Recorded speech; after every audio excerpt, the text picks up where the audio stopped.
The mountain doesn't care who you are. It doesn't care that you're 19 years old with $47 and a sleeping bag that costs $6 from a Goodwill bin. It doesn't care that every person who looked at the papers told you to sign. It doesn't care that the road up here nearly swallowed your truck whole, or that the door hadn't opened for 3 seasons, or that your breath shows in the air inside in September, which tells you everything about what winter is going to do to this place. Pull back far enough and it's just a hollow in the eastern slope of a Tennessee mountain. Timber, creek, a small clearing where the afternoon light comes through. Move closer and there's a cabin. Roof holding, barely. Closer still, a girl with her shoulder against a swollen door. She pushes, the door gives, and somewhere inside these walls, something has been waiting a very long time for exactly this moment. The door didn't open. She pushed it once, nothing. Pushed it again harder this time, and it gave a little, just enough to let in a blade of cold air and the smell of something closed up for a long time. She stepped back, looked at it, looked at the peeling paint on the frame and the dark stain running down from the roof line and the way the wood had swollen into itself like it had decided a long time ago that nobody was coming back. She put her shoulder into it, really put her shoulder into it. And the door came open all at once, not gracefully, not the way doors open in movies, but with a grunt and a stumble and her boots sliding on the plank floor inside, arms out for balance, heart going faster than she wanted to admit. She straightened up, stood still, let her eyes adjust. Her breath showed in the air, inside the cabin, in September, which told her something about the insulation before she looked at a single wall. She was 19 years old. She had $47 in her coat pocket. She had a sleeping bag she'd bought at a Goodwill in Johnson City for $6 a Stanley thermos, with the last of that morning's coffee, her grandfather's buck knife on her belt, and a canvas pack with maybe 9 days of food in it if she was careful. That was everything. That was the full list. Her name was Ruelle Vance, and everybody who knew anything about this property had told her to sign the paper and walk away. She didn't sign. The cabin sat at roughly 4,200 feet on the eastern slope of Rand Mountain, Carter County, Tennessee, 11 miles by gravel road from the nearest town of any size, 4 miles from the closest house with a year-round occupant. The hollow it occupied had a name on the county survey map, Cutter's Hollow, though she'd never heard anyone say it out loud.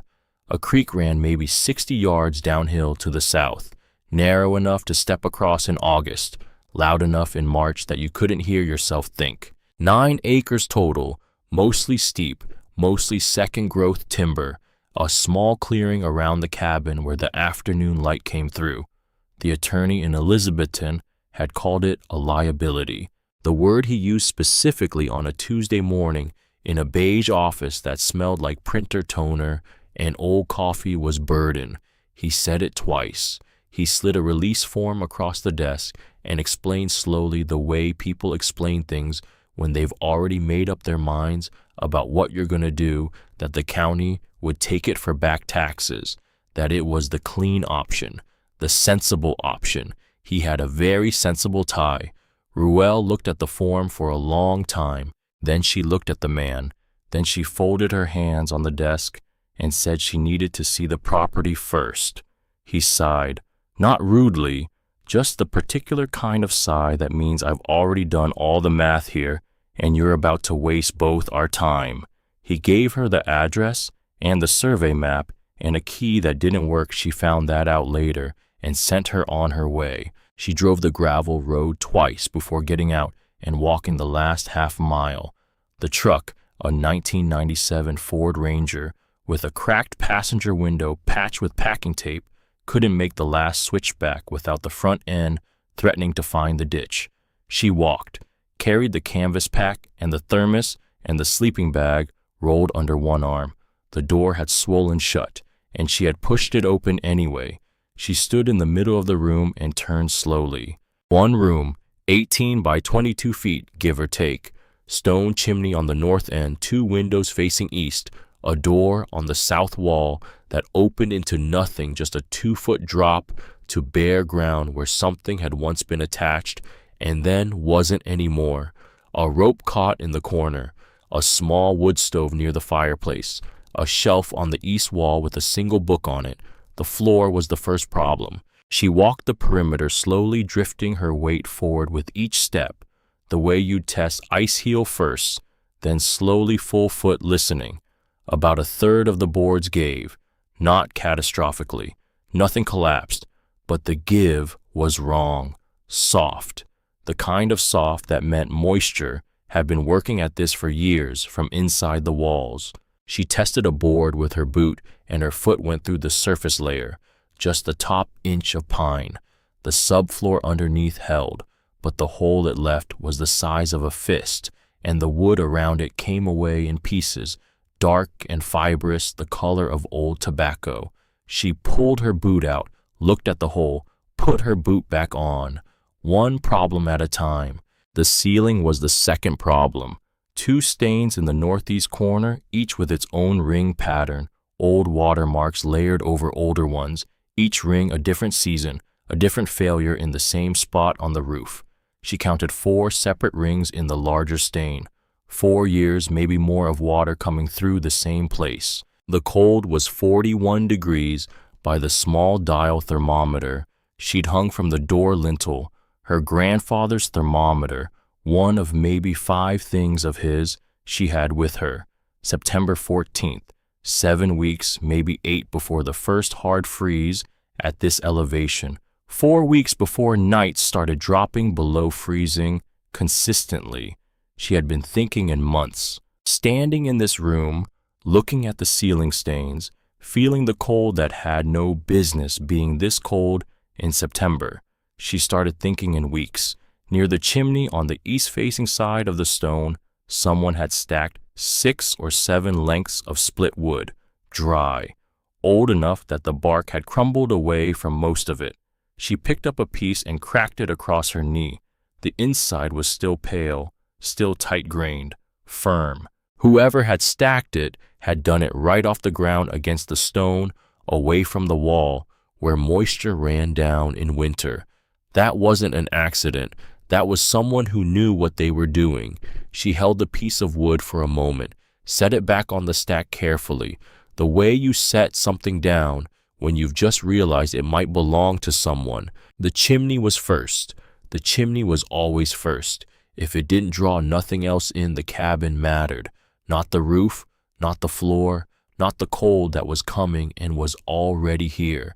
She found a length of baling wire on the window ledge, still workable, bent a hook into one end and fed it up through the firebox as far as her arm would reach.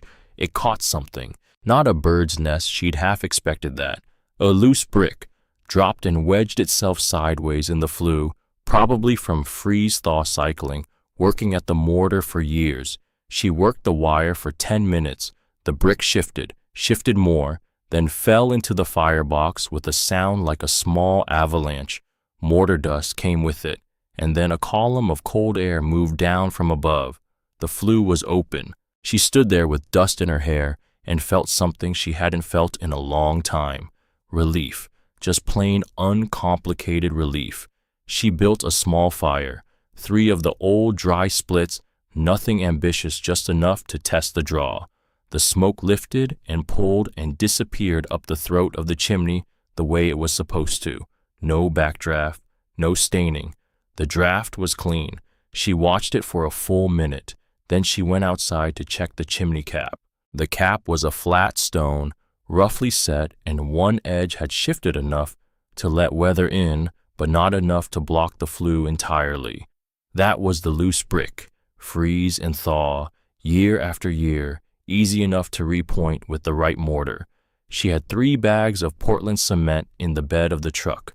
Her grandfather's note, tucked into the survey map, written in his small, tight handwriting, had said to bring it, had underlined it twice. She hadn't understood why until right now. She walked the foundation next, crouching at the base logs, pressing her palm flat against the wood. 6 of them were solid, two on the northeast corner had softness in the outer inch, not rot through and through, but the beginning of it. Worth watching, worth shoring up before the snow loaded the roof above them. The roof itself she couldn't fully assess from the ground, but she'd seen the stains on the interior ceiling, and she knew what layered stains meant. She would need to get up there before the end of the week. She had tarp roofing nails and the claw hammer she kept behind the truck seat. She had maybe 2 weeks before the first freeze if the weather held.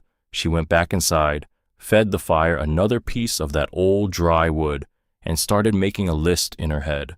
The list had a shape before she even found something to write it on. Roof first, foundation second, water third. The creek Casper Fork named on the county survey map she'd found folded in the glove box. She didn't know yet whether it ran clean, didn't know if there was an old mine seep upstream fouling it, until she knew she'd melt snow in the cast iron pot and let it settle. Fourth wood. The supply inside was finite. Someone had seasoned that pile years ago, and it wouldn't last the winter. She would need to fell and split before the hard cold came, not during it. She found a stub of pencil in the breast pocket of her grandfather's canvas coat, the one she'd taken from his house the week after the funeral without asking, because no one else was going to want it, and wrote the list on the inside cover of the water-stained field guide she found on the shelf. Appalachian Edible Plants, published 1971. Somebody had lived here and cared enough about living here to own a book like that. She wrote in the margin, roof tarp nails this week, northeast corner logs assess, Casper Fork test or find spring, wood fell and split before November. Then she stopped, opened the book to the first page, looked at it for a moment, put it back on the shelf. There was a drawer on the right side of the kitchen shelf. She pulled it open. Inside, a pair of reading glasses with one lens cracked, 3 loose nails, a coil of picture wire, and a leather measuring tape. Old, the leather worn thin at the end where the 0 mark was. She turned it over. 2 letters stamped into the back of the case. H.V. Harwick Vance, her grandfather. She stood there holding it, turned it over again. The leather was soft in a specific way, soft from years of use, from hands working it open and close, from sliding it across rough wood and rough ground. He had measured everything in this place with this. Every wall he built, every corner he checked, every piece of this land he understood. She put it in her coat pocket. The light through the south window was already going low and orange. She had maybe 90 minutes before dark and hadn't eaten since the peanut butter crackers she'd finished on the drive up Route 7. She ate a tin of beans cold, standing at the window, watched the tree line go dark from the bottom up, the way it does in a hollow when the ridge blocks the last of the sun. Somewhere up on the slope a branch cracked, the clean, sharp crack of something with weight moving through dry timber. Not wind. She stayed still. The sound didn't repeat. She banked the fire low the way her father had shown her, once watching from a doorway when she was 8 or 9, not saying anything, just watching until she got it right enough to hold coals through the night without burning through the wood by morning. She spread the sleeping bag on the rope cot in the corner. The smell in the room was wood smoke and cold and something older underneath, something that had been in these walls a long time. She lay there listening to the mountains settle.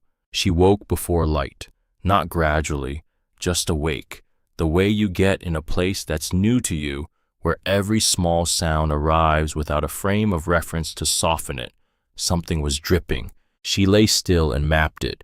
2 drips in quick succession, then a pause, then 3 more hitting what sounded like the floorboards near the east wall. She reached out and felt the sleeping bag. Dry. She lay counting intervals until it made sense, rain or melt coming off the roof, working through the shingles. She noted it, did not get up, closed her eyes again. The second sound was different. Footsteps. Outside. Not fast, not sneaking, just the deliberate crunch of someone walking on ground that had a thin frost on it and not particularly caring who heard. She was up before she finished the thought. Boot, boot. knife on the belt, 4 steps to the door. She opened it. A man stood at the bottom of the 2-foot drop where a porch used to be, 70 or so, flannel shirt under a canvas chore coat, a faded blue wool cap that had been washed too many times. He was looking at the woodshed, not at her or pretending to. He had a cast iron pot in one hand and a stack of firewood tucked under the other arm that he hadn't carried, gently judging by the red in his hands. He set both things down on the step. Didn't knock, didn't announce anything. Just set them down the way you set things on a table you expect someone to find. Then he turned to go. "Who are you?" He stopped, turned back part way. His face had the particular kind of weathered stillness that comes from spending a lot of time outdoors and a lot of time keeping your own counsel. Cledwin Cass, I'm a neighbor. There are no neighbors for 4 miles. That's right. He looked at the pot. It's bean soup. Still warm if you eat it soon. Ruel looked at the pot, then at him. You knew this cabin. It wasn't a question. He didn't answer it like one either. I knew it. Did you know my grandfather? A pause. Not hesitation exactly. More like a man choosing his words the way you choose your footing on a steep slope, carefully and with full awareness of what's on either side. I knew him. Then tell me about him. Something shifted in his expression, not closed exactly, more like a door that was open a crack and he just decided to leave it at a crack. That, he said, isn't mine to tell. He turned and walked back to the truck idling at the head of the path, left her standing there in the cold with a pot of bean soup that was as promised still warm. She looked at the pot for a long time, picked it up, went inside. The soup was good, better than anything she'd eaten in 3 weeks. She sat at the small table by the east window and ate slowly and watched the morning light come up over the ridge line, amber first and then pale gold, and she thought about what Cledwin Cass had said, not mine to tell, which meant there was something to tell, which meant someone else was supposed to tell it, which meant Cledwin Cass had known her grandfather well enough to know who that someone was, but who, she didn't know. She'd never met anyone who'd known Harwick Vance. Her father had mentioned him only a few times, said he was a private man, said he'd lived alone up on that mountain for as long as anyone could remember and hadn't come down much in his last years, said there'd been a falling out a long time ago, the kind that becomes its own kind of silence after enough years pass. He'd never explained the falling out. Ruel had never asked. She'd been a child, and then she'd been a teenager, and then she'd been the person sitting across the desk from the attorney in the beige office, and asking had stopped being an option because there was no one left to ask. She thought about her mother once briefly, the woman who had left when Ruel was 4, whose face existed in exactly one photograph, and whose name she'd looked up online years ago and found nothing useful, gone in one direction, her father gone in another, and now here she was in a place that had belonged to a grandfather she'd never met, holding his measuring tape in her coat pocket like it was a compass. She washed the pot with a rag and the cold water from the hand pump, set it on the shelf, went back outside. The cedar. She needed to get on the roof by the end of the week, which meant she needed shingles, which meant she needed the right wood first. She walked the eastern slope below the cabin with a rag in her pocket, looking for a cedar with the right girth. Her grandfather had used eastern red cedar for the original shingles. She could tell by the grain and the smell where the wood was still exposed. Sharp, medicinal, something between camphor and rain. 3 trees within a quarter mile that might work. She marked them all with the rag. Then she went back to the cabin, put more wood on the fire, found the froe in the lean-to shed attached to the south wall, old tool blade stamped with a mark she couldn't fully read, 2 letters, and a date that might have been 1931. The handle had been replaced at some point with a piece of ash that someone had shaped by hand with a draw knife. You could still see the flat facets where the blade had tracked. She ran her thumb along the edge. Still good. The smallest of the 3 marked cedars went down in the late morning. The bow saw took longer than it should have. Her shoulders were not ready for it. She limbed it where it fell, blocked it into 18-inch rounds, started splitting with the froe and a wooden mallet she found hanging inside the shed door. The wood opened along the grain exactly the way cedar is supposed to, in long, pale slices, the smell coming up sharp and clean in the cold air. By mid-afternoon, she had 31 shingles. She needed 12. The rest she stacked in the shed, precisely, off the ground, away from the wall, the way the old woodpile inside had been stacked. She stood back and looked at her own stack for a moment, then nodded at nothing in particular and went to find the rope. Getting on the roof was the problem she'd been turning over for 2 days. The pitch was steep 9 and 12, and the north side dropped away through the timber with no good landing below. She found 40 feet of 3/8-inch manila rope coiled on a peg in the shed, still supple, no rot she could find. She tied one end around the base of the red oak that stood close enough to the ridge to be useful, threw the coil over and let the rope drape down the south face where the pitch was more forgiving, and the drop was only about 6 feet to flat ground. She spent 40 minutes on the roof. Her hands were cold through the work gloves by the time she found the 2 slipped shingles, cedar hand splits. The original work, she could see the marks of the froe in the wood, the same marks her own splits had, which meant Harwick had done this himself, probably from a cedar on this same slope, probably with the same froe she'd used this afternoon. The gap between the 2 slipped shingles was 3 fingers wide. Water had been tracking down the sheathing board underneath and finding the wall log for looking at the staining below at least 4 or 5 years. She fitted the new shingles, nailed them, checked the overlap, climbed back down the rope hand over hand, and stood on solid ground and looked up at the roof. It would hold. For now, it would hold. That night, she went back up the ladder to the loft. She'd been up once before, the day she arrived, checking the sheathing from below, confirming the damage she'd seen from the outside. She hadn't stayed long. The loft was low, maybe 5 feet at the peak, and she had to duck the ridge line and move carefully. It smelled of something dry and close, mouse sign and old cloth, a collapsed straw tick mattress at the far end, a wooden crate turned on its side, used as a shelf. She held her flashlight over each thing, a kerosene lantern with a cracked chimney, a pair of wool trousers folded over a nail in the rafter, a rusted tin cup, a folded piece of oilcloth, and then at the far end where the pitch of the roof came down to the floor, she saw the board, a single plank, sitting loose in the decking.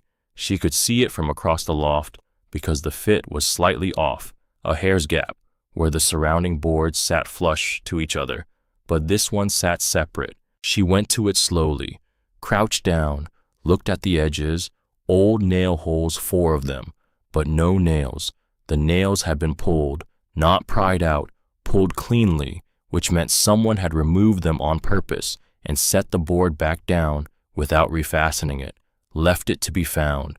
She worked her fingers under the near edge and lifted. The cavity underneath was about 8 inches deep, the width of 2 joists, dry whatever moisture had gotten into the rest of the loft. Over the decades, had not reached this corner. Someone had chosen the location carefully. There were 3 things inside: a bundle of canvas, old waxed canvas, the kind with brass grommets along the edge, tied with a leather lace that had gone stiff and dark, a glass jar with a metal lid sealed with wax around the rim.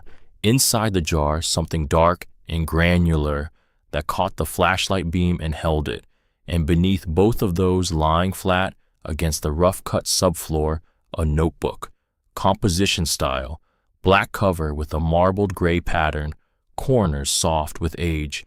She took out the notebook first. She didn't know why. Instinct, maybe. The sense that whatever was inside the jar and inside the canvas bundle was the answer, and she wanted to understand the question first. The cover had no writing on it. She opened to the first page and held the flashlight close. The handwriting was small, careful, The letters formed with the deliberateness of someone who didn't write often, but took it seriously when they did. The ink had gone brown. At the top of the first page, a date, March 4th, 1947. Below it, one line. If you're reading this, you already know the place. Take care of it. That was all on the first page. She turned to the next. Dimensions. The cabin's dimensions hand-drawn with a straight edge and annotated in the margins. Where the spring ran, how deep the well went, and which month it usually went low. Where the soil was too thin for a garden on the upper slope, and where on the south side it wasn't. A note about the north wall. Check the sill log every spring. Water comes off the roof wrong there. A note about the stove damper. Sticks in cold weather. Pull and rotate, don't push up. Practical things, written by a man who expected someone to need them. She read until the flashlight started to dim. Outside, the wind had picked up working at the eaves. The stove below ticked and settled. The notebook had maybe 60 pages of writing, not consecutive. Some pages skipped, some with only a line or two, some dense with observations about weather and game movement and the behavior of the creek during hard rain. It wasn't a diary. It was closer to a manual for living in this specific place, written by someone who had learned it the way she was learning it. One winter at a time, one problem at a time. She set the notebook on the shelf beside her own small stack of things, put her hand on the canvas bundle, then lifted it off. It was heavier than cloth should be. She set it back down. Some things want to wait until morning light.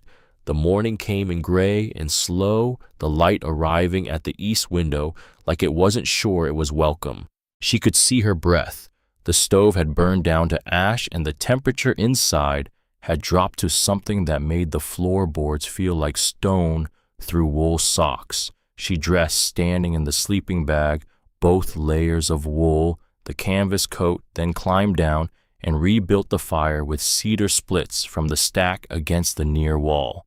While the stove found its heat, she looked at the canvas bundle on the workbench where she put it the night before. She made coffee first. Hand crank grinder bolted to the wall beside the window. Dark roast from the feed store in town, boiled in the blue enamel pot until it smelled right. She sat at the table with the mug and looked at the bundle and let the stove do its work. The notebook was on the shelf. She pulled it down and found the page she'd stopped at. And then she found the next one. The handwriting changed here slightly larger, the letters less controlled, like it had been written in worse light or colder conditions. She read the first line once, read it again, found the surveyor's marks today. Southeast corner of the parcel 30 yards past the big hemlock that was struck twice. The line doesn't run where the county says it runs. She set the mug down. Below it, only one more sentence on the page. The difference is about 4 acres, and what's on those 4 acres is why I never filed the correction. She sat with that for a long time. The stovepipe hummed one low note. A wind came off the ridge and ran along the roof above her. 4 acres, a property line that didn't match the county record. A reason kept quiet long enough that the man who knew it was 30 years gone. She looked at the canvas bundle. She looked back at the notebook. She turned the page. The next page held a sketch, not careful work, just quick lines, the kind a man makes to fix a thing in his memory before the light goes. A rough rectangle for the cabin, north marked with an arrow that tilted slightly west, a dotted line running southeast from a point labeled Big Hemlock, double struck angling through what the sketch called wet ground, and ending at a small circle. Beside it, a notation she had to hold, the page close to read stone, KC 3 courses mortared. The 4 acres were shaded with cross-hatching. Inside the cross-hatching, 3 symbols. One looked like a horizontal ladder, a vein maybe or a seam. The second was a simple square with a dot at the center. The third was just the letter S, circled twice. She didn't know what any of them meant, yet. But her grandfather had, and he'd left the map and the bundle and the jar, not hidden left. There was a difference. Hidden things are protected from everyone. Left things are protected until the right person comes. She looked at the leather measuring tape in her coat pocket, the HV stamped on the back. She took it out and set it on the table beside the notebook. He had measured everything with this, including, she was now certain, those 4 acres. She opened the canvas bundle. It was heavier than cloth for a reason. Inside 2 layers of wax canvas, wrapped tight, was a folded paper brittle at the creases, and underneath it, a small glass vial stopped with a waxed cork, holding something dark and granular that caught the morning light through the east window and held it, not reflected it, held it, the way certain minerals do when the light hits them at the right angle. She unfolded the paper first. A map, hand-drawn, the same compressed pencil as the notebook, but the paper had gone amber at the edges and the fold lines had nearly separated. She spread it flat on the table and weighted the corners with the vial, the lantern base, the coffee mug, and her thumb. The mountain. She recognized the ridgeline immediately. The creek he'd labeled in what looked like younger handwriting, less settled, closer to how a boy writes before he finds his own letters read, Casper Fork, which was what the county map called it too. The cabin was marked, a square with a dot inside it. From there, a line running northeast, maybe 300 yards, by her eye, guessing scale from the ridge line, ending at a symbol she had to hold the page close to read. 2 crossed lines, small circle at the center, a datum point, a fixed reference stake, and then off the datum, a second line, shorter, running due east, ending at a filled circle solid, black pressed hard into the paper. Below it, 4 words. Below the second stone. She sat back, picked up the vial, held it to the light. The dark granular material inside shifted when she tilted it. Dense, heavier than soil, with a flat metallic sheen when the light caught it straight on. She pulled the wax cork out carefully, tipped the smallest amount onto her palm, heavy for its size, color somewhere between dark rust and black. Individual grains irregular, angular, not rounded like river sand. Some held the light longer than others. She pressed one grain between her thumbnail and her fingertip. It didn't compress. It didn't smear. It held its shape, the way only one kind of material holds its shape. She poured it back into the vial, pressed the cork in. Outside, the fire had died down to coals. The wind was moving through the ridge timber in long, slow pulls. She sat with the map and the vial for a long time, and then she put on her second layer and her boots and her grandfather's coat. She put the vial in her breast pocket and buttoned the flap. She put the leather measuring tape in the other pocket, picked up the notebook, found the page with the sketch. The big hemlock, double struck, southeast corner, 30 yards past it, a stone marker, 3 courses of mortared stone, and below the second stone, whatever he'd buried there decades ago, she didn't know yet, but she was going to find out. Not because she knew what it was, because he had left it for whoever came, and she was whoever came. The morning light was coming through the east window properly now, not uncertain anymore, just present, gold and straight and cold, the kind of light that doesn't apologize for arriving. She went out into it. She found the hemlock before she found the light. The slope was still in shadow when she crossed the clearing below the cabin, the frost not yet off the ground, her boots leaving dark prints in the gray. The timber thickened past the woodshed, hemlock and oak and a scattering of white pine. She moved through it the way her father had taught her, not fast, not looking at her feet, eyes up and scanning, reading what was there. The hemlock she needed wasn't hard to find, because lightning doesn't strike politely. It leaves a mark. 2 marks in this case, a scar running down the north face and a second one lower where the tree had been hit again years later and somehow survived both times. The trunk had closed around the damage the way old things close around old wounds, still standing, still growing, just carrying its history in the bark. 30 yards southeast. She counted her steps, stopped at 28, looked down. Wet ground like the notebook said, soft enough that her boots sank a half-inch with each step. The kind of ground that stays wet even in a dry September because something underneath is keeping it fed.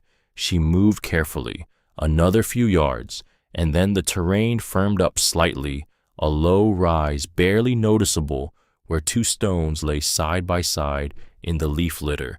Same size, same gray-green color, the kind of stones a creek makes common, the kind you'd step over without a thought. She stood there looking at them.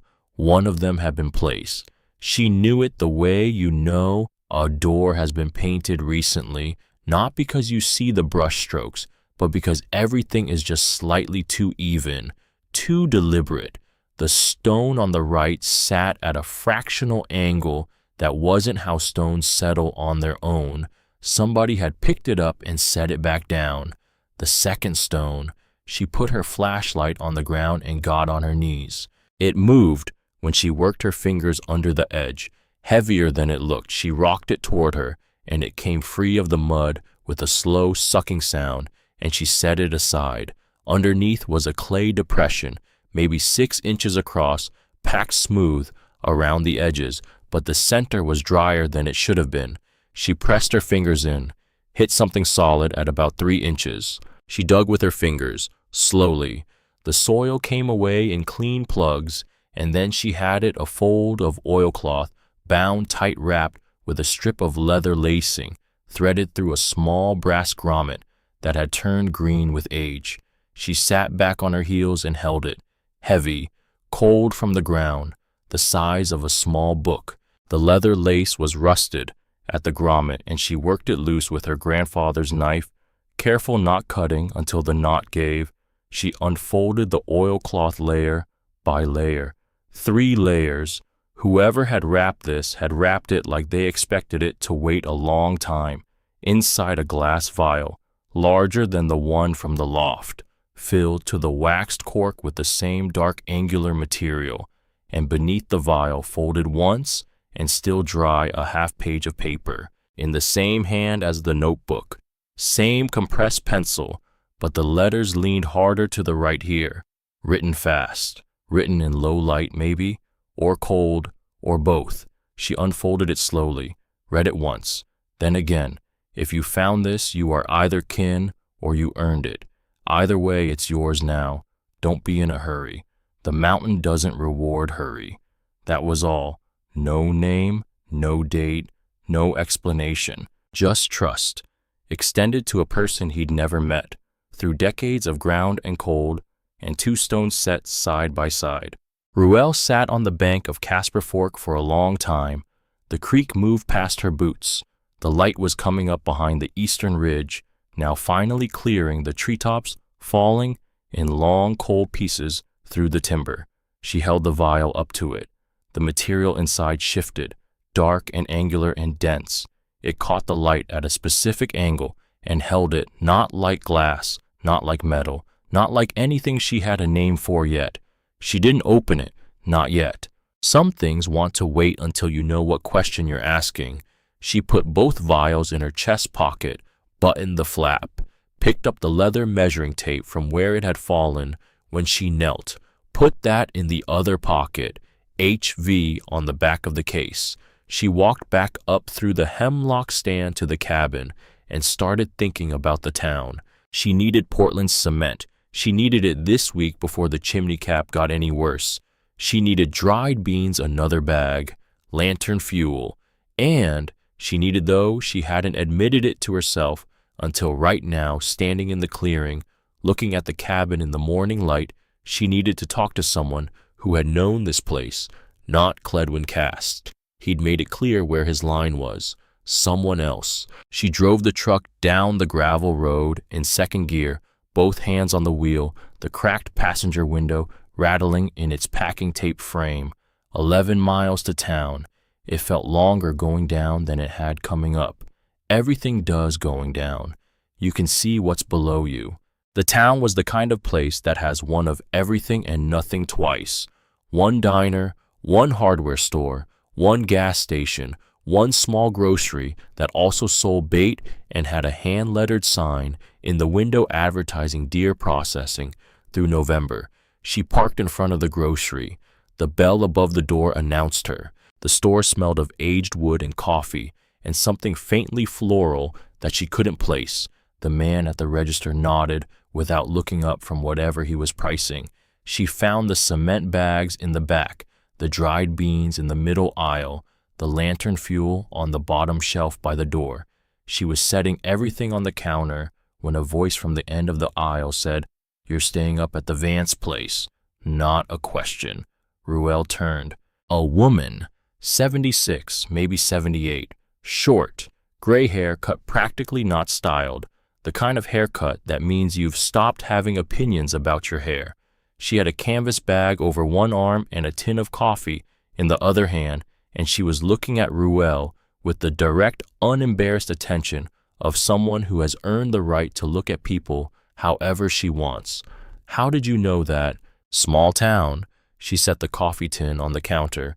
"And Cledwin Cass talks more than he thinks he does." "Of course he does." Ruel almost said that out loud. Didn't. Instead, "Did you know my grandfather?" The woman looked at her for a long moment, the kind of moment that has weight in it. "Harwick Vance," she said. "Yes, I knew him." She put out her hand. "Dagna Furch." "Ruel." "I know." She picked up her coffee tin, set it back down, seemed to be deciding something. Then she said, "Walk with me a moment." They walked to the end of the aisle, which in a store this size meant maybe 12 feet, but 12 feet was enough. Dagna reached into the canvas bag, brought out a small key. Brass, the kind used on old lockboxes, tied to a strip of leather that had gone nearly black. She held it in her palm between them. "Harwick gave me this."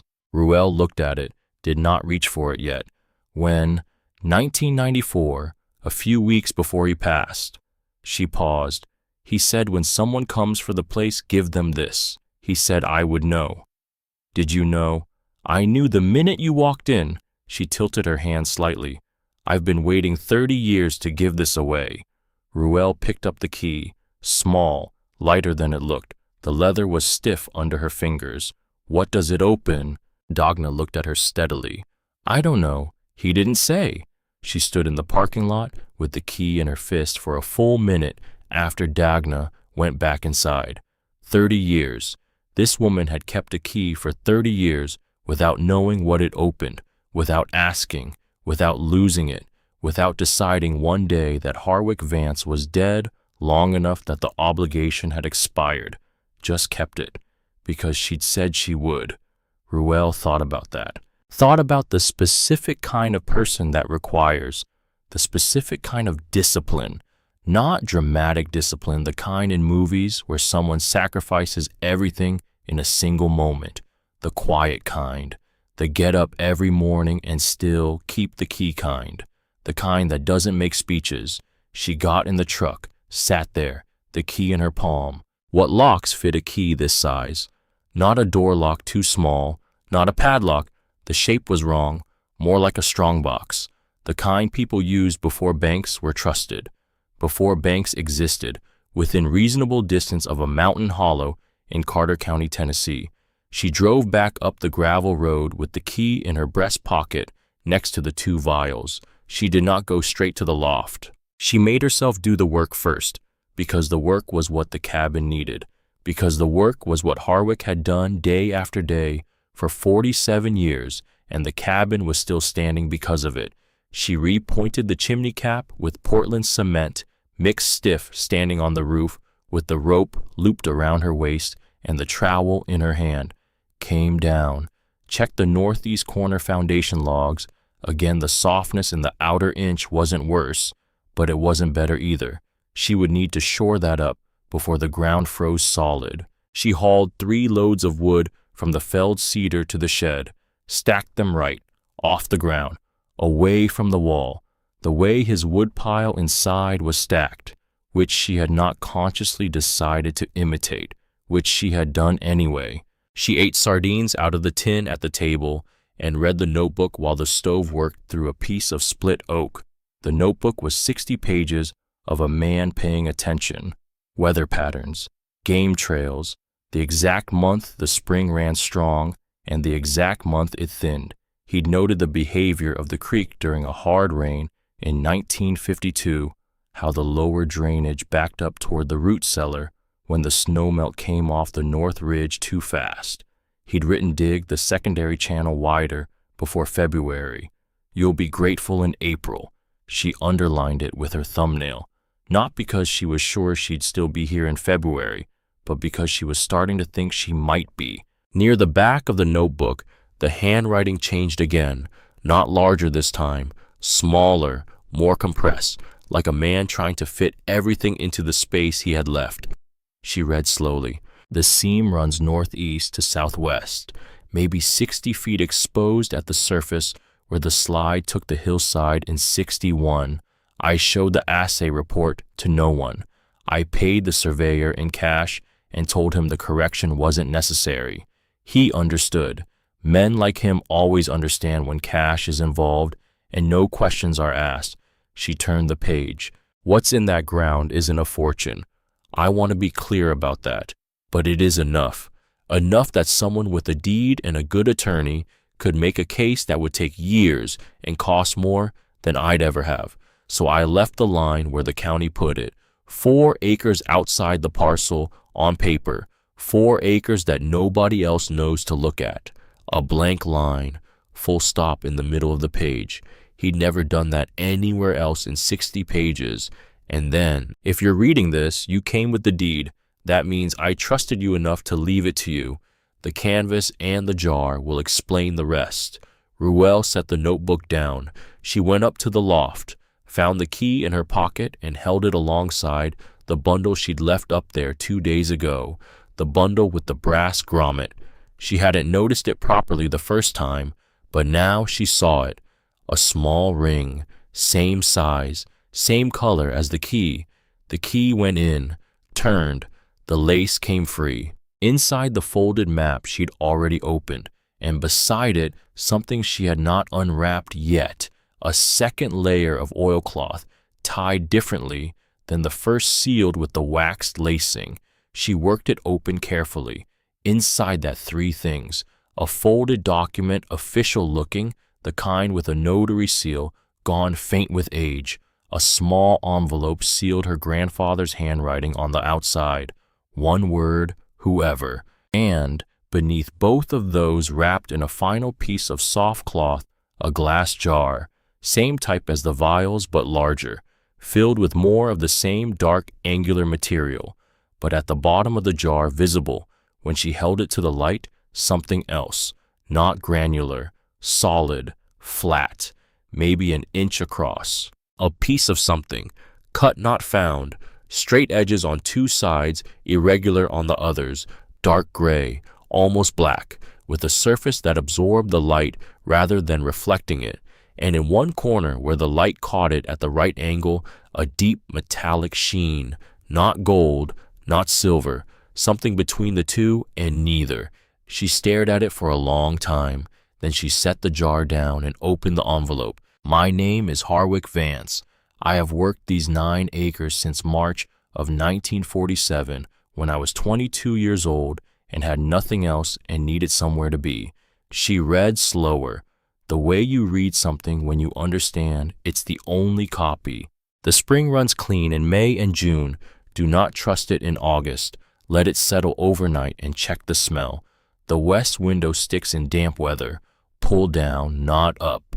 The north sill log needs checking every spring. I should have fixed what's wrong there years ago, and I did not, and that's on me, and I'm sorry for it.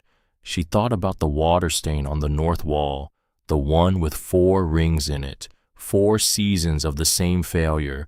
He had known. What is in the jars and what is in the ground on the southeast side, I did not touch it. Not because I did not know what it was worth. I knew. I had it tested in 62 and I knew exactly. I did not touch it because some things are not meant to be used up in one lifetime. Some things are meant to be held for whoever comes next and needs it more than you do. A gap on the page. like he stopped and restarted. I started this book in 1947 when I first came here. I added this last page in 1981, the year I finally understood what this place was for. It took me 34 years. I hope it takes you less. Another gap. If you found this, you came here for a reason. Maybe you needed a place to be. Maybe someone told you there was nothing worth keeping here. Don't listen to them. They are telling you about themselves, not about this land. The mountain does not reward hurry, but it rewards showing up. I hope you stay. HV, March 14th, 1981. Ruel held the page, looked at the date. March 14th, 1981, the same date carved into the loft beam. She had found it the first night the name Vance cut deep into the wood, and below it that date. He'd sat up here and written this, then climbed down and taken a knife to the beam and cut the name of his family into it. Same day, same act, different materials. She was 24 years from being born when he did this. He didn't know she existed, couldn't have. Her father had barely been a teenager, and still, he had written whoever on the envelope. Not a name, not a relationship, just whoever was meant to find this find it. Whoever showed up when everything else was gone, showed up. She looked at the date one more time, put the letter down very carefully on the floorboard, and said out loud to the empty loft, to the cold air, to the HV carved into the beam 3 feet from her head, I found it. Not loudly, not dramatically, just said it. The way you say something to someone who isn't in the room anymore, but might still be listening. The wind moved through the eaves. The stove below ticked once and went quiet. She came back down the ladder and sat at the table for a long time without doing anything, which was unusual for her. She was not a person who sat without doing anything. Sitting without doing anything felt to Ruel Vance approximately like standing in the middle of a road. Technically possible, not a state you wanted to maintain, but she sat because she needed to think, and she needed to think correctly, and she needed to not do the thing she always did, which was take the next obvious step before she'd fully understood what the previous step had shown her. The mountain doesn't reward hurry. Okay, fine. She'd heard him. What did she know? She knew there was a geological feature on the southeast corner of the property, exposed by a landslide in 1961. Her grandfather had had it tested, and the results were significant enough that he'd paid a surveyor to keep quiet about the property line discrepancy. Significant enough that he'd left samples behind with a map and a letter and a key held by a woman in town for 30 years. She knew the property line on the county records didn't include 4 acres that actually belonged to the parcel. Her grandfather had known this and deliberately not filed the correction. She knew she did not yet have a clean water source, a sufficient woodpile, or a repaired foundation corner. She knew she had 9 days of food and $47, well, $34 now after the hardware store. She knew that whatever was in those jars was the reason her grandfather had stayed on this mountain for 47 years and refused every offer and kept every secret. The official-looking document from the bundle. She'd almost missed it in the weight of the letter. She unfolded it now on the table. A hand-drawn survey, dated 1962, signed by someone with initials RTK and a notary seal from Carter County. The property lines drawn in careful ink and then in pencil added separately a second set of lines extending the southeast corner, with annotations in her grandfather's handwriting. True line confirmed by marker stone, 3-course mortar set, 1961. Difference 4.2 acres. Formation designation not entered in county record per owner request. She stared at the last line. Per owner request. He hadn't just stayed quiet. He'd asked them to stay quiet. He'd made the choice deliberately, fully knowing what he was sitting on and deciding that staying on it was worth more than whatever it might bring. Some things are not meant to be used up in one lifetime. 3 days passed. She worked. That was what there was to do, And so she did it. The foundation corner got shored with new framing. She cut from a dry oak deadfall she found on the lower slope, not a permanent fix, but enough to get through the first winter. The floor in the main room she walked plank by plank, pulling the compromised surface boards and replacing them where she could with lumber she found stacked in the woodshed under a tarp, already milled, already dry, waiting.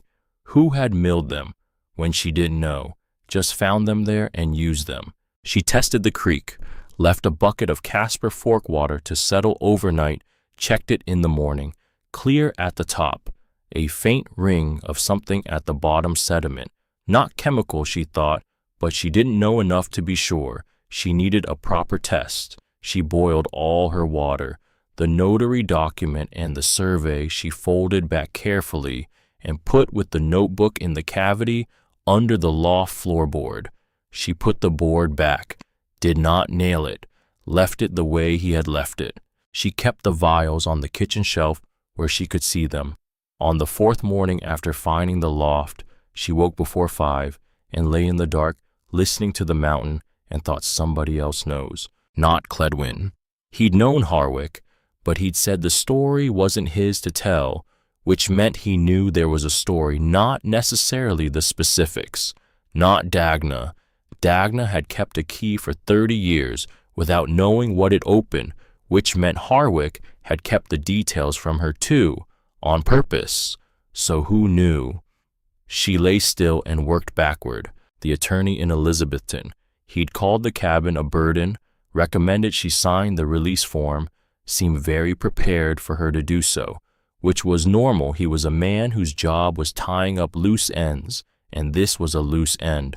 Except he had known about the back taxes. He had known about the county's interest in the property. He had been very specific about the timeline in a way that felt rehearsed, like a man who had already thought through where this conversation was going. She hadn't registered that at the time. She'd been too tired and too focused on not crying in a stranger's office. She registered it now, and then there was the morning the truck came. She heard it before she saw it. Not Cledwin's old pickup. She knew that engine by now, knew the particular rattle it made over the last quarter mile of gravel.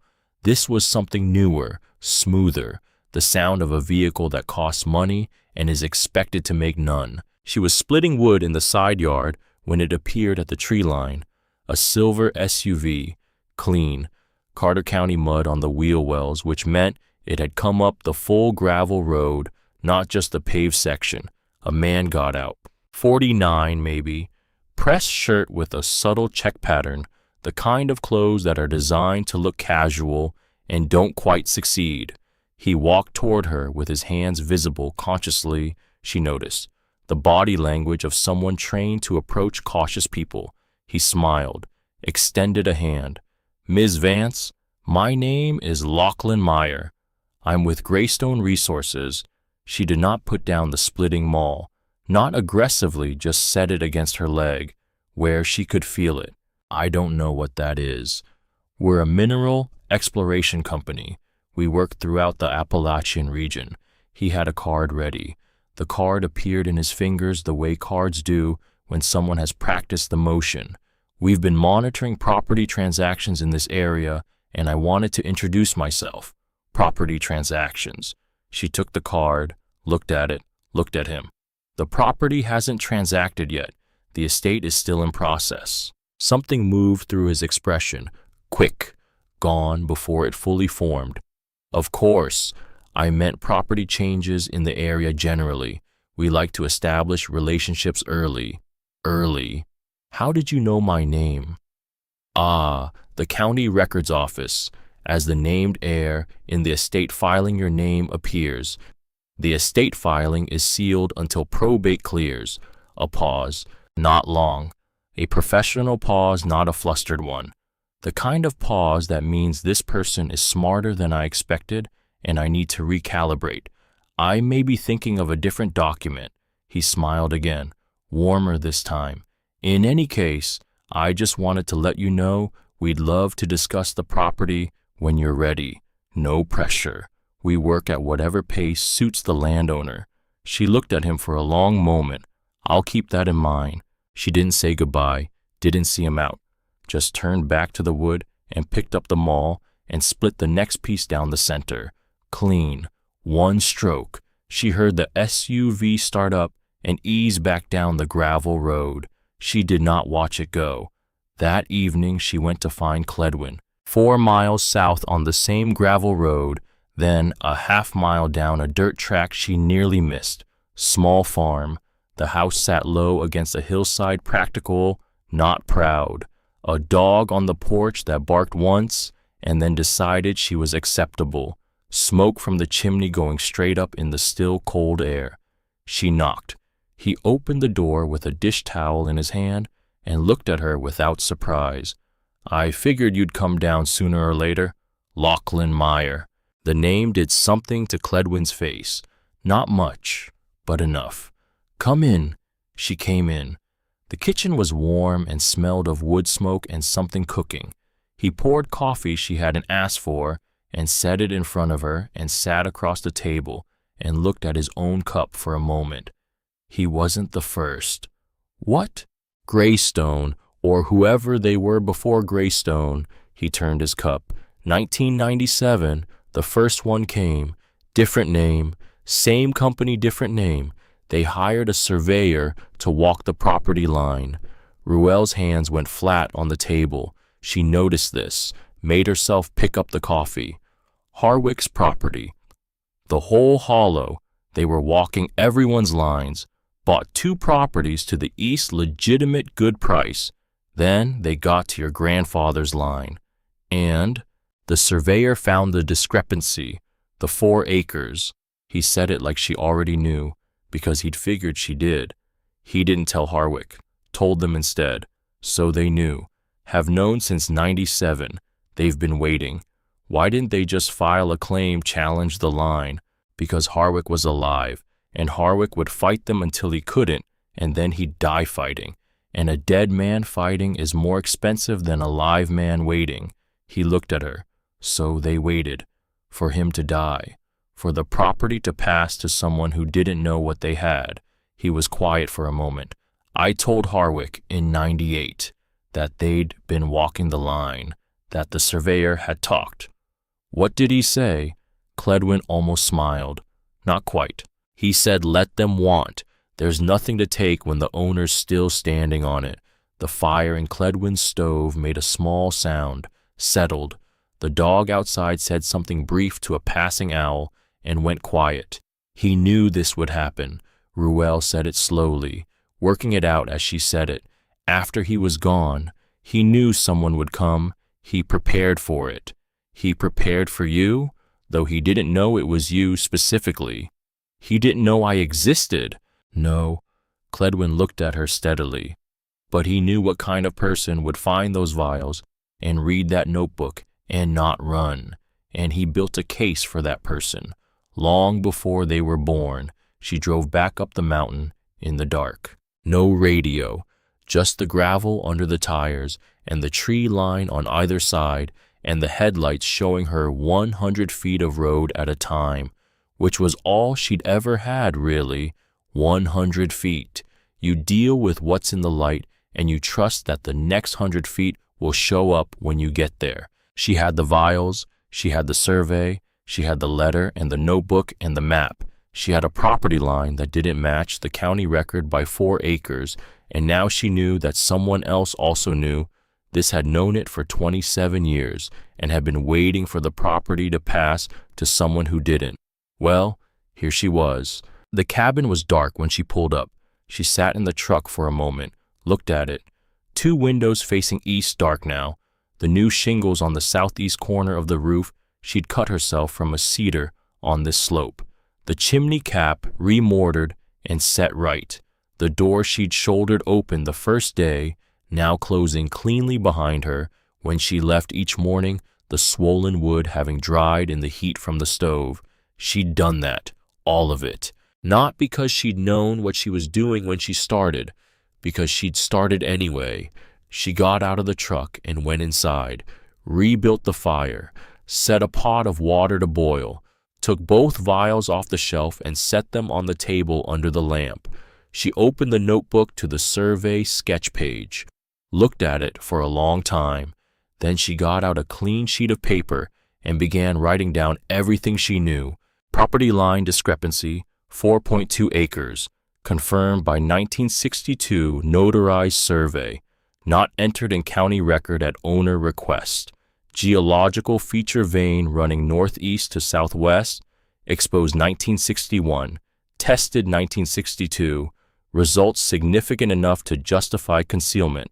Vials 2 samples retrieved, unknown material, dark, dense, angular, non-compressible, specific metallic sheen under direct light. Greystone Resources aware of discrepancy since 1997, currently circling. Lachlan Meyer advance team. She stopped writing, looked at the vials again. She needed to know what was in them, not because she was going to do anything dramatic about it, but because she could not make a single intelligent decision about the property, about Meyer, about any of it, without knowing what she was actually dealing with. She thought about the University of Tennessee in Knoxville, Applied Geology Department. She'd looked it up once a year ago when she'd been thinking about college in the abstract way you think about things that require money you don't have. She could send a sample, small amount, anonymous, a P.O. box in town.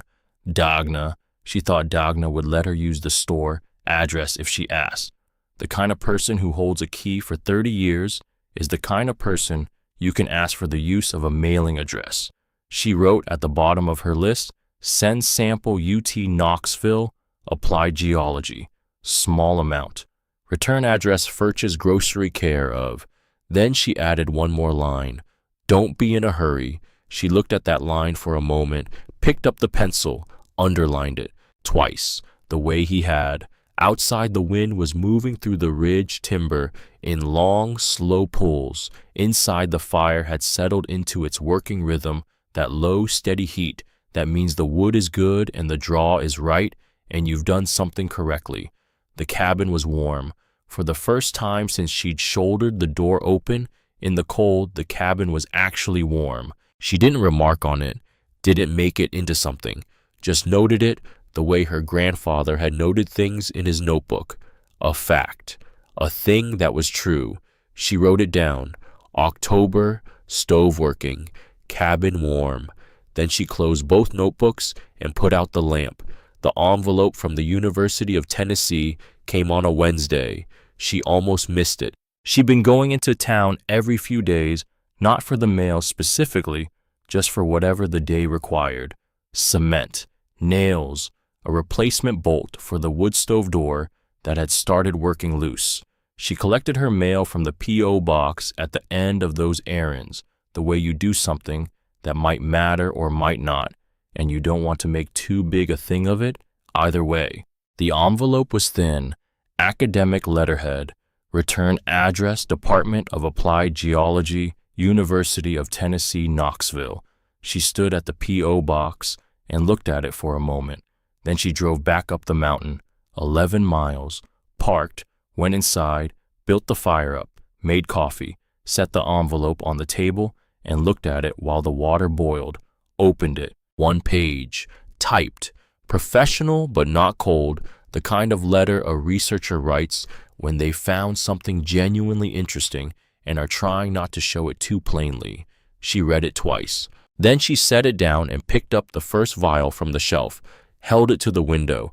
The afternoon light was coming through at the low October angle that makes everything look like it's been dipped in amber.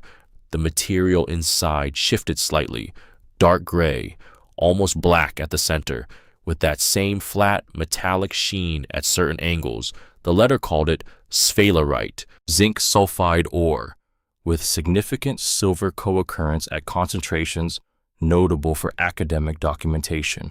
Not a commercial deposit as represented, the letter was careful to say academic analysis only, not a resource assessment, but the geological fingerprint was clear, distinctive, indicative of a vein system consistent with known mineralization patterns in the Blue Ridge Formation, and then one more sentence at the bottom. The sample appears to originate from a surface exposed portion of a vein system. If a primary deposit exists at depth, assessment would require subsurface exploration. The exposed section alone, based on sample composition, suggests a formation of potential commercial interest. She put the letter down, looked at the vials.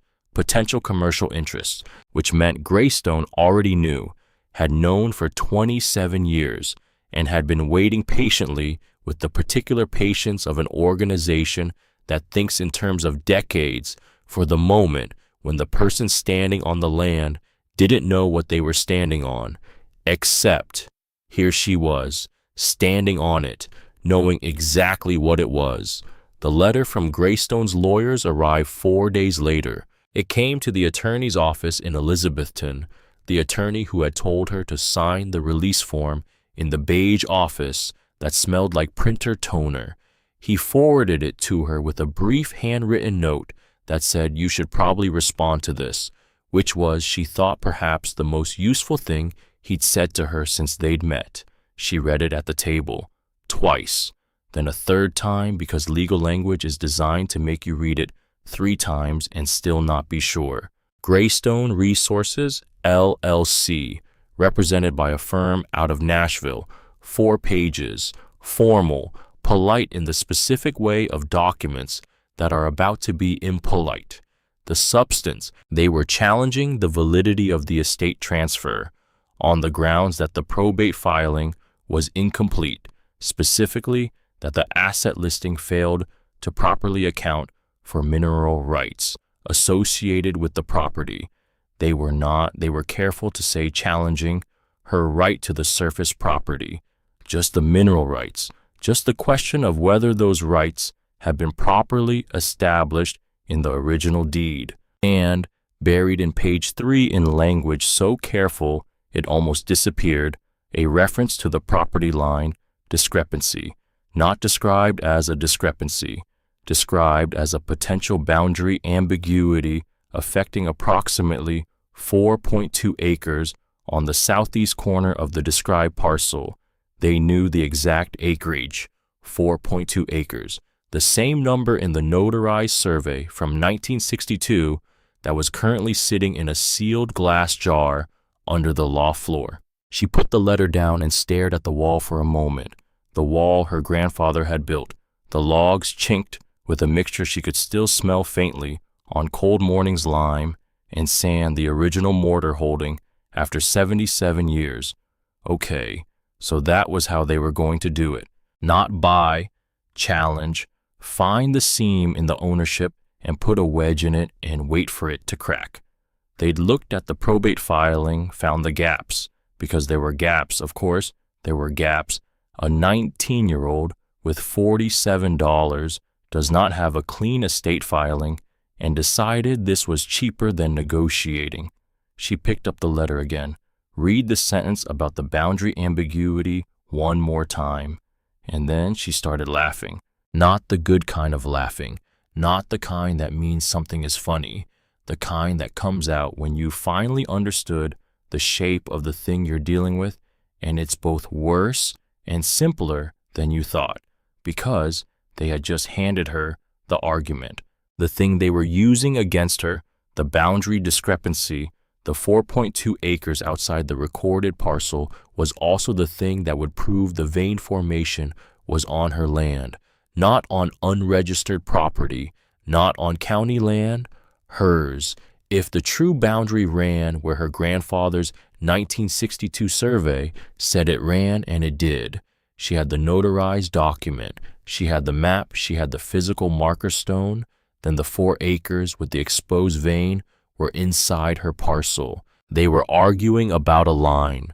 So was she, except they thought they knew where the line was. She knew where the line actually was. She had it in writing, signed, sealed by a county notary in 1962. She stopped laughing, sat very still for a moment, then she picked up her pen and started writing. Dagna answered on the second ring. It's Ruel. I know. A brief pause, the sound of something being set down on a counter. What do you need? A lawyer. not the one in Elizabethton. No, a beat. Not him. Another pause, shorter, the kind that means a decision being made. I know a man, Robert Tully. He's been in the county 30 years. He knew your grandfather not well, but enough. He's honest, and he's not expensive, and he'll see you this week if I call. Can you call? I'll call now. That was it. No questions, no commentary, no, you poor thing, or I can't believe they'd do that, or are you sure you want to fight this? Just, I'll call now. Ruel held the phone for a moment after the call ended. The specific kind of person she thought again. Robert Tully had an office above the hardware store in a building that leaned slightly to the left and had been leaning slightly to the left for probably 40 years and had decided that was fine. He was 63, corduroy jacket, reading glasses pushed up on his forehead, a desk covered in the specific organized chaos of a man who knows exactly where everything is and wouldn't be able to explain his system to anyone. He read the Greystone letter first, without expression, turned pages with the deliberate pace of a man who bills by the hour and does not rush. Then Ruel set the other documents on his desk, the 1962 notarized survey, the notebook open to the page with the sketch and the annotations, the letter from UT Knoxville, and the 2 vials. He looked at the vials for a moment.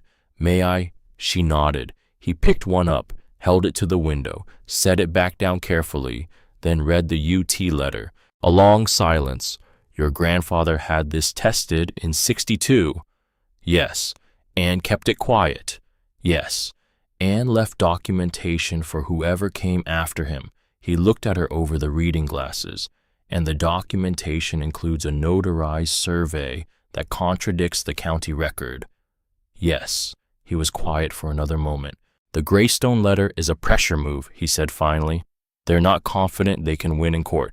If they were confident, they wouldn't have written 4 pages of very polite language. They'd have filed. What they're hoping is that you'll look at this.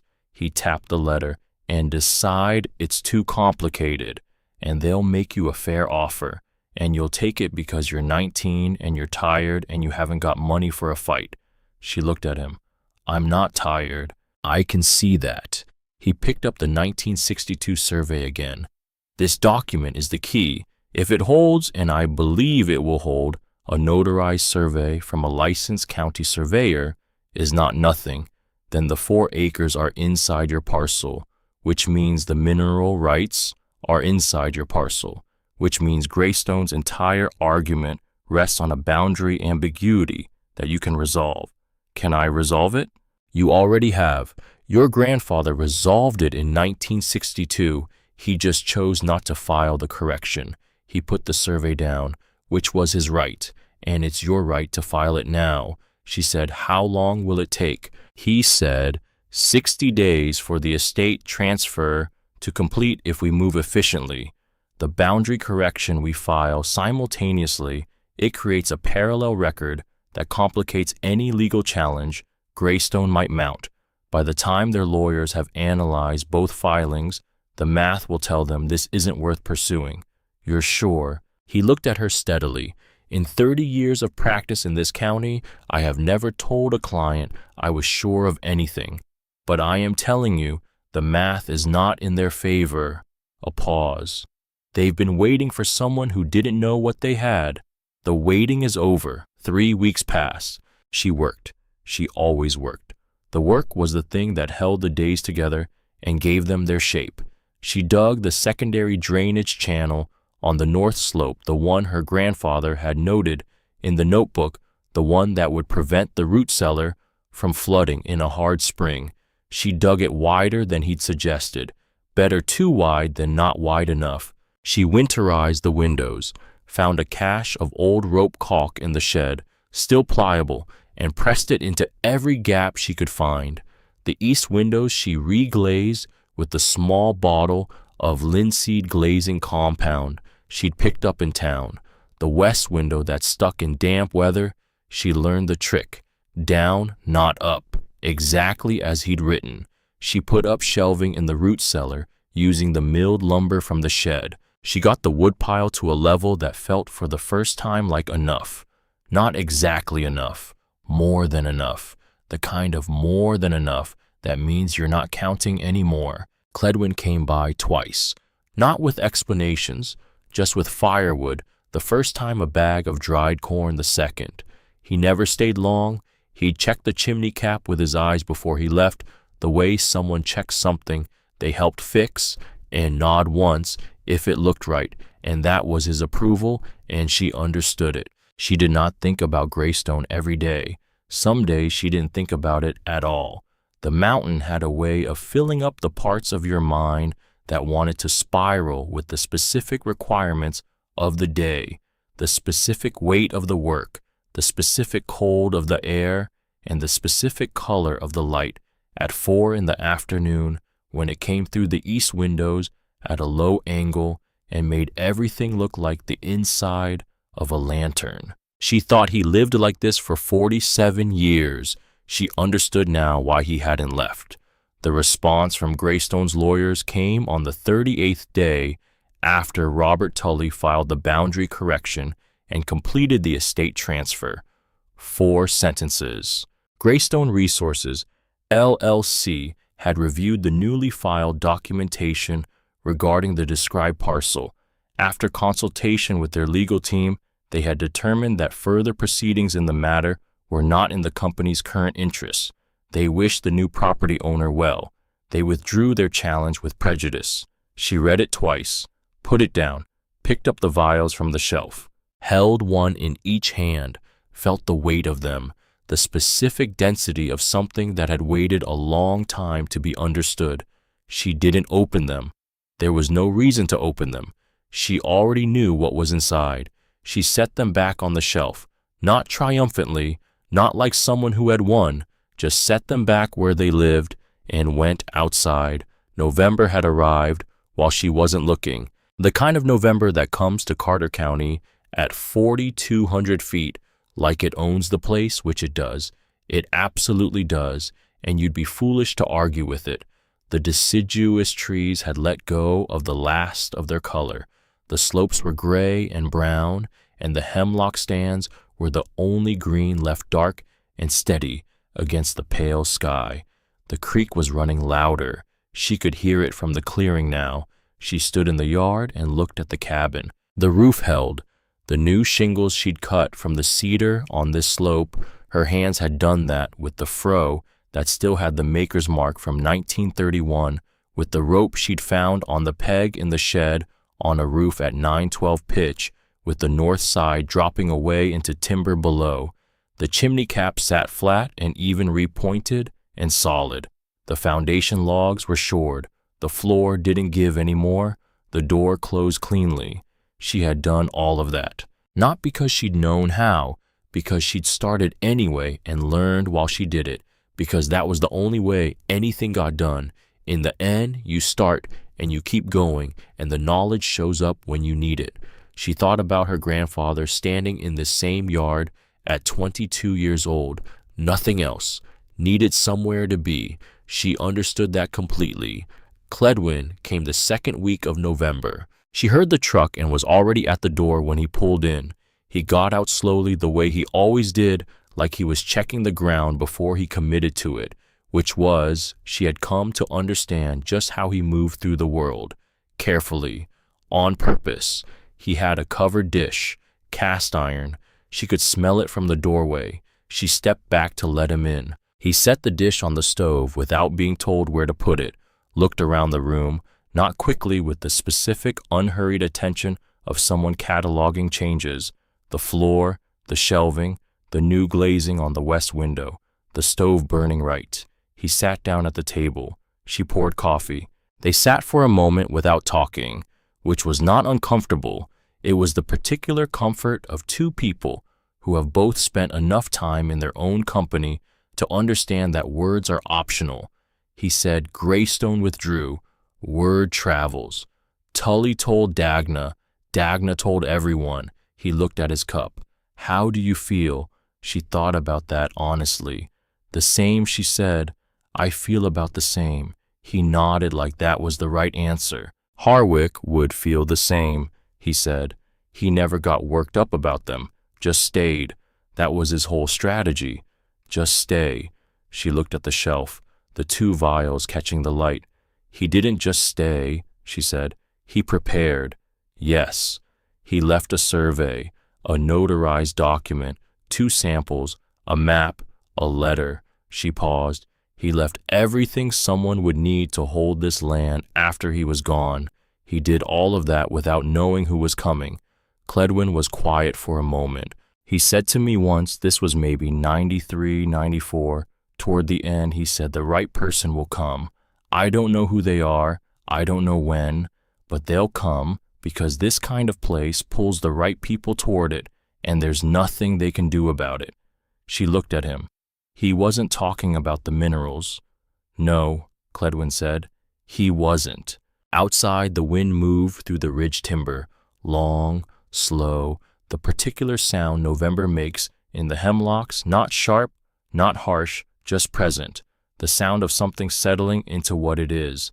She looked at the table. He didn't know me, she said. No, a pause. But he knew what he was hoping for, and you're it. She didn't answer that, because there was no answer for it, not a verbal one. Some things land in you, and you just sit with them and let them find their level. The cast iron pot on the stove smelled of something slow-cooked and good.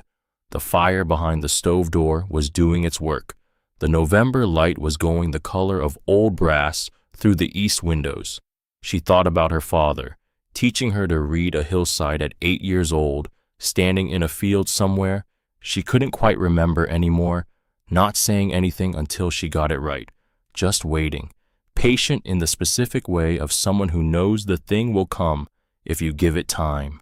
She thought about her mother gone when Ruel was 4, a face in one photograph, a name that returned nothing useful when she'd searched it years ago, gone in one direction, her father gone in another, and Harwick Vance alone on this mountain for 47 years, paying attention to everything and writing it all down for someone he would never meet, all of them gone in the various ways people go.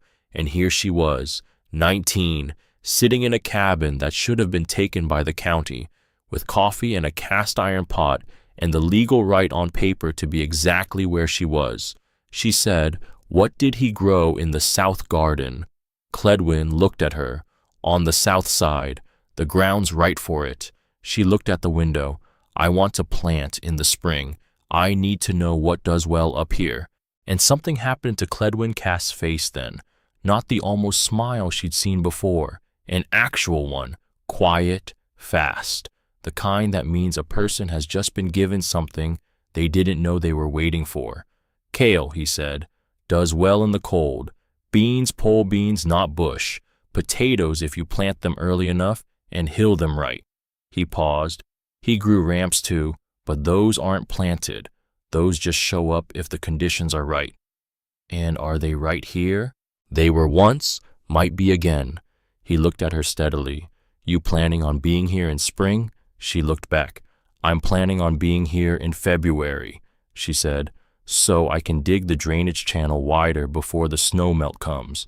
He picked up his coffee cup, drank.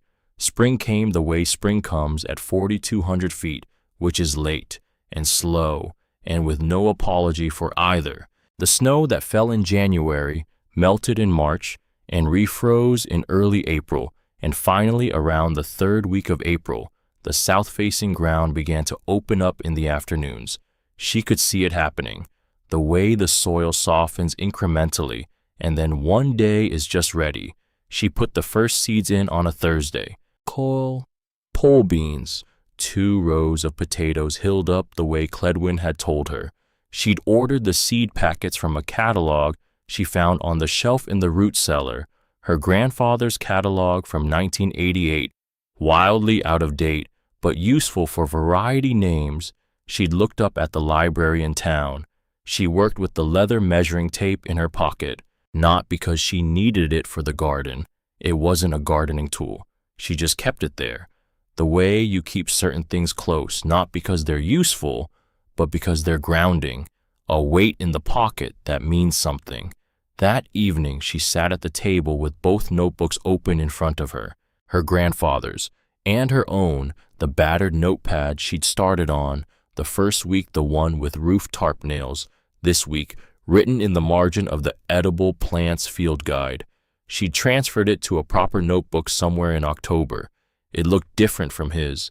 Her handwriting was bigger, less controlled, but the shape of it was the same as his in one way, all fact, no sentiment, what was true, what needed doing, what she'd learned. She opened his to the last page. Read the letter one more time, not because she needed to.